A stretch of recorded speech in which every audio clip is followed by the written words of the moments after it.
নমস্কার, law and crime নিউজে আপনাদের স্বাগত জানাই। আজকে একটা ভিডিও পোস্ট করছি। সেই ভিডিও দেখলে আপনারা অবাক হয়ে যাবেন যে একজন জজ সাহেব সেই চেয়ারে বসে কিভাবে সমাজের জন্য কাজ করে যাচ্ছেন, বিচার প্রক্রিয়া সম্পন্ন করার সাথে সাথে। একজন পুলিশ অফিসার একটি মানুষকে জোরজবস্তিভাবে গ্রেপ্তার করে তাকে হাতকড়ি পরিয়ে নিয়ে তাকে জোর করে গাড়িতে তুলে নিয়ে গিয়ে গ্রেপ্তার করেছিল। সেই মামলাটি যখন আদালতে হিয়ারিং হচ্ছে, দেখুন জজ সাহেব কী বার্তা দিচ্ছেন সমাজের জন্য ওই পুলিশ অফিসারকে। এবং এটা মনে রাখার মতো বার্তা। প্রত্যেকটা পুলিশ অফিসার যদি এটা মনে রাখে তাহলে তারা কর্তব্যের প্রতি নিষ্ঠাবান হবেন। আমি এই ভিডিওটি পোস্ট করছি, আপনারা একটু মনোযোগ সহকারে দেখুন। নমস্कार।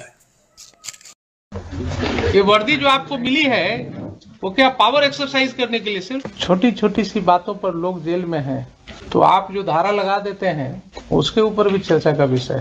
अब वो पहले वाली बात नहीं है कि आप क्या कर रहे हैं पुलिस स्टेशन में पता नहीं लगेगा। इनको क्या जरूरत थी आपको हथकड़ी लगाने की और गाड़ी में बिठाने की? अगर यही काम आपके साथ किया जाए, कोई गलती हो जाए छोटी सी आपसे, या गलती न भी हो, कोई आपके ऊपर एक एलिगेशन लगा दे और आपको इसी तरह घर से खींच करके उठा करके एक गाड़ी में ढकेल करके और बिठा दिया जाए, जिसमें आपके ही जैसे वर्दी वाले लोग आपको घेरे रहे हैं, कैसा लगेगा? बताइए। किसी भी सिटीजन्स के साथ आप भी एक सिटीजन हैं इस कंट्री के। ये भूलिए नहीं कि 60 साल के बाद जब ये वर्दी उतर जाएगी और आपके साथ आप ही के वर्दी जैसे वाले लोग जो हैं इस तरह का गुनाह करेंगे, तब आपको पता लगेगा कि आपने क्या दिया सिस्टम को। आपने इसका तो इज्जत खराब कर दिया। अब बोलिए आपके साथ कैसे डील करें, कैसे डील करें बताइए।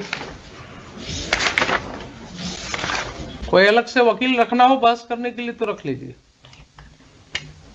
बाद में आप अफसोस न कीजिएगा कि हाँ सुने नहीं, हम पूरा बहस नहीं कर पाए।